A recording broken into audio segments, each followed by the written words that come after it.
কখনো কোনো পাখিকে দেখেছেন? যখন তারা ডিম পাড়তে প্রস্তুত হয় তখন তারা সবচেয়ে আগে একটা স্থান খোঁজে, একটা স্থান যা বর্ষা, রৌদ্র আর শত্রুর থেকে সুরক্ষিত হয়। তারপর তারা বাসা তৈরি করে, তারপরেই ডিম পাড়ে। আর তারপর যখন সেই ডিম ফুটে তার সন্তানদের জন্ম হয়, সে তাদের খাবার খাওয়ায়, তাদের রক্ষণাবেক্ষণ করে। কিন্তু যখন তাদের ডানা গজায়, তখন না সে তাদের খাবার দেয় আর না তাদের বাসা বানাতে শেখায়।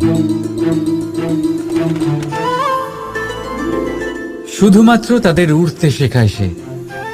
তারপর সেই বাচ্চারা আকাশে উড়তে শিখে নিজেরাই নিজেদের খাবার জোগাড় করতে শিখে যায়, নিজেরাই নিজেদের বাসা বানাতে শিখে যায়।